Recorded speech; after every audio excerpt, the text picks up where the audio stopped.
Assalamualaikum warahmatullahi wabarakatuh. Om Swastiastu, Namo Buddhaya, Salam Kebajikan. Bagaimana kabar anak-anakku semua? Semoga semuanya baik-baik saja dan berada dalam lindungan Allah Subhanahu wa Ta'ala. Baik, pada kesempatan kali ini kita akan mereview materi yang akan keluar pada penilaian akhir tahun 2019-2020. Yang pertama ada ulasan, yang kedua ada teks persuasi, yang ketiga ada drama. Nah anak-anakku, kalian mempelajari ketiga materi tersebut. Akan tetapi, mari kita bersama-sama mengulas ketiga materi itu. Silahkan menyaksikan. Baik, kita mulai pada kesempatan kali ini. Untuk materi yang pertama adalah ulasan. Jika ada pertanyaan apa itu ulasan? Ulasan merupakan penilaian terhadap karya, baik karya sastra, non-sastra, film, dan drama. Lanjut, kita belajar mengenai struktur ulasan. Yang pertama itu ada identitas karya, misalnya karya berupa buku sastra atau non-sastra. Nah, isinya ada identitas karya berupa judul, penulis, atau pengarang, ada penerbit, tahun terbit, tebal buku atau jumlah halaman. Pada bagian orientasi, orientasi merupakan pengenalan tentang gambaran umum sebuah karya yang akan diulas. Yang selanjutnya ada sinopsis, berisi ringkasan yang menggambarkan pemahaman penulis terhadap isi karya. Baik, kalau sudah, kita beranjak ke analisis. Analisis berisi paparan tentang keberadaan unsur-unsur yang diulas. Misalnya analisis unsur intrinsik dan ekstrinsik dalam karya sastra. Lanjut, ada evaluasi, berisi paparan kelebihan dan kekurangan suatu karya yang diulas. Kemudian rekomendasi, berisi ajakan atau saran kepada pembaca mengenai layak tidaknya karya untuk dibaca atau ditonton. Kaidah kebahasaan ulasan. Yang pertama, ulasan menggunakan konjungsi penerang. Ada contohnya, ada bahwa, yakni, yaitu. Yang kedua, ada konjungsi temporal. Contohnya, sejak, semenjak, kemudian, akhirnya. Ada konjungsi penyebab, ada karena, dan sebab. Yang terakhir ada pernyataan saran. Ini ada contoh, jangan, harus, hendaknya, sebaiknya. Oke, kita lanjut pada teks persuasi. Sudah pahamkah kalian tentang materi teks persuasi? Baik, kita mulai dari pengertian teks persuasi. Teks persuasi merupakan teks yang berisi ajakan kepada pembaca untuk membujuk pembaca agar mengikuti kemauan atau ide penulis. Terdapat 4 jenis teks persuasi, ada persuasi politik, pendidikan, iklan, dan propaganda. Kita bahas satu persatu agar lebih paham. Yang pertama ada persuasi politik, biasanya dipakai dalam bidang politik oleh orang-orang yang berkecimpung dalam bidang politik dan kenegaraan. Yang kedua ada persuasi pendidikan, biasanya dipakai oleh orang-orang yang berkecimpung dalam bidang pendidikan. Ada persuasi iklan, dimanfaatkan pada dunia usaha dengan tujuan untuk memperkenalkan barang atau jasa tertentu. Jenis yang terakhir itu adalah persuasi propaganda, yaitu objek yang disampaikan berupa informasi agar pembaca atau pendengar sadar untuk berbuat sesuatu. Oke, kita lanjutkan mengenai struktur teks persuasi. Ada 4, mulai dari pengenalan isu, berupa pengantar atau penyampaian tentang masalah yang menjadi dasar tulisan atau pembicaraan. Oke, kita lanjutkan. Rangkaian argumen, berupa pendapat yang disertai fakta-fakta yang mendukung. Nah, ini ada contohnya. Kita lanjut, ada pernyataan ajakan, berisi ajakan atau dorongan kepada pembaca atau pendengar untuk melakukan sesuatu. Nah, ini yang harus menjadi poin penting, kalian harus tahu ciri ajakan. Menggunakan kata mari, marilah, ayo, ayolah. hendaklah, jadikanlah. Nah, kalau di sini ada kata mari, oke, otomatis berarti di dalam paragraf ini termasuk pernyataan ajakan. Baik, kita lanjutkan pada struktur teks persuasi yang terakhir, yaitu penegasan kembali. Berupa simpulan dan saran untuk menegaskan kembali atas pernyataan sebelumnya. Ciri penegasan ulang menggunakan konjungsi demikianlah, dengan demikian, oleh karena itu. Sedangkan ciri pernyataan saran menggunakan kata seharusnya, sebaiknya, hendaknya. Di dalam contoh, ini ada kata seharusnya, yang merupakan ciri pernyataan saran. Baik, kita lanjutkan pada kaidah kebahasaan teks persuasi. Yang pertama, kata-kata mengandung ajakan, dorongan, atau bujukan, ditandai dengan kata harus, jadikanlah, hendaklah, mari, ayo. Kemudian ada pendapat dan fakta.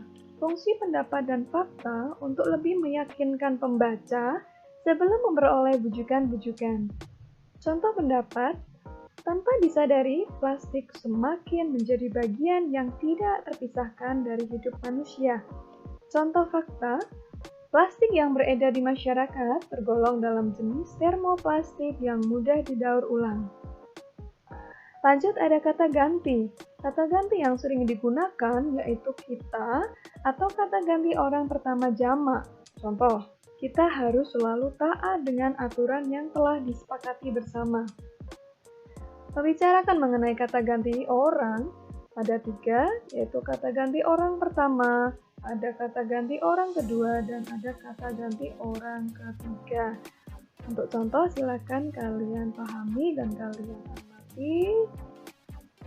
Ya, ada tunggal, ada jamak. Kemudian ada kata penghubung. Teks persuasi menggunakan kata-kata penghubung argumentatif. Ada sebab, karena, dengan demikian, akibatnya, oleh karena itu. Ada kata teknis yang merupakan istilah yang digunakan pada bidang tertentu. Contoh kata teknis dalam bidang teknologi, internet, gawai, ponsel, daring.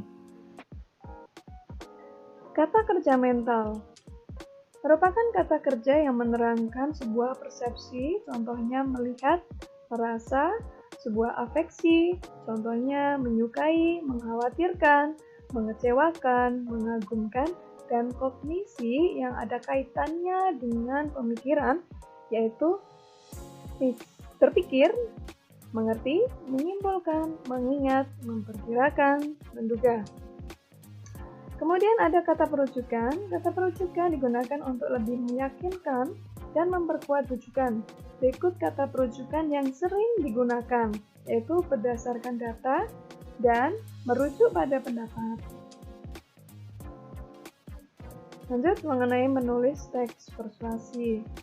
Yang pertama, menentukan topik, menentukan tujuan, menentukan kerangka teks, mengumpulkan data, dan menulis teks.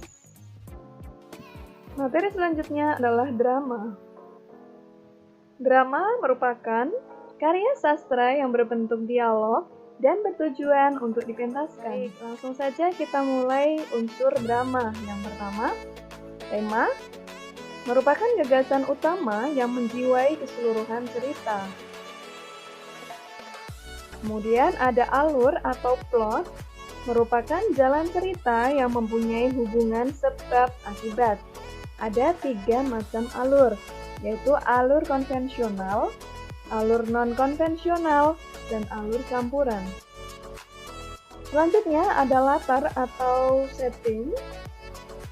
Yang pertama ada latar tempat, ada latar waktu, suasana, dan budaya. Lanjut, tokoh dan penokohan. Tokoh merupakan pelaku yang mengemban peristiwa dalam drama, sedangkan penokohan watak atau karakter seorang tokoh. Kemudian ada sudut pandang, cara atau pandangan pengarang dalam menyajikan cerita.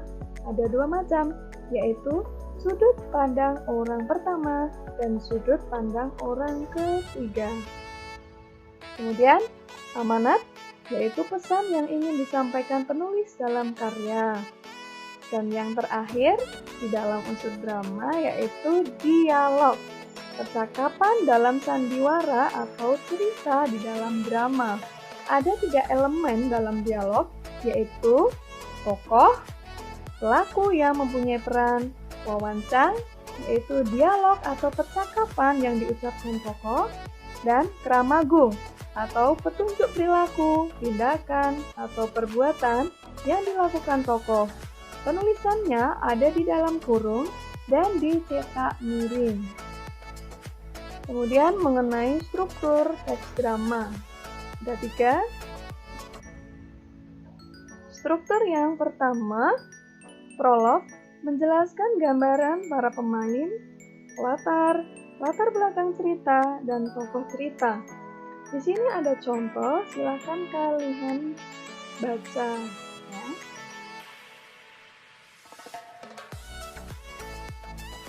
Oke, itu bagian prolog. Yang kedua ada dialog, berupa percakapan antara satu tokoh dengan tokoh yang lain. Ada orientasi awal cerita, ada komplikasi yang berisi konflik-konflik dalam cerita. Kemudian yang ketiga ada resolusi, berupa penyelesaian. Bagian penutup dalam drama yang memuat kilas balik dan menyimpulkan isi drama. Biasanya ada kata akhirnya. Itu salah satu ciri dari epilog. Kita lanjut pada kaidah kebahasaan di dalam drama. Ada kata ganti, ada kata tidak baku, kemudian ada konjungsi urutan waktu, dengan nama lain konjungsi kronologis. Contohnya sebelum, setelah itu, kemudian, setelah. Kemudian ada kata kerja menggambarkan peristiwa yang terjadi. Contoh, menyuruh, memukul, berjalan, berdiri, berlari, beristirahat.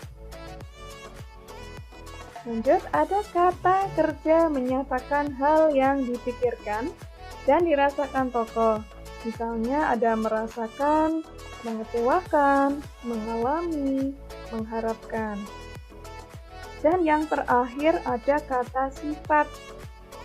Contohnya ada kecewa, sedih, senang, marah, kuat, sepi, baik, dan sebagainya. Lanjut untuk menulis drama, yaitu menentukan topik, menentukan tokoh atau pelaku cerita, membuat kerangka alur, mengubah kerangka alur dalam bentuk dialog, dan menyesuaikan struktur drama. Ada langkah pementasan drama. Yang pertama, pembedahan teks. Tujuannya agar pemain paham isi drama. Yang kedua ada reading, agar pemain mengenal karakter masing-masing. Yang ketiga ada casting, pemilihan peran. Ada pendalaman peran, yaitu kalian mendalami peran dengan pengamatan. Misalnya, kalian disuruh untuk menjadi tokoh orang gila. Kalian harus benar-benar mengamati orang gila itu seperti apa. Kemudian kalian dalami peran kalian masing-masing. Dan ada blocking, posisi pemain di panggung. Itu harus diatur, jangan sampai posisi pemain membelakangi penonton. Nah, ada running, yaitu kegiatan latihan drama. Ada gladi resik, yaitu latihan terakhir sebelum pentas, dan ada pementasan.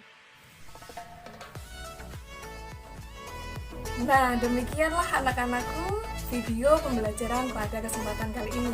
Semoga dapat bermanfaat untuk kalian. Wassalamualaikum warahmatullahi wabarakatuh.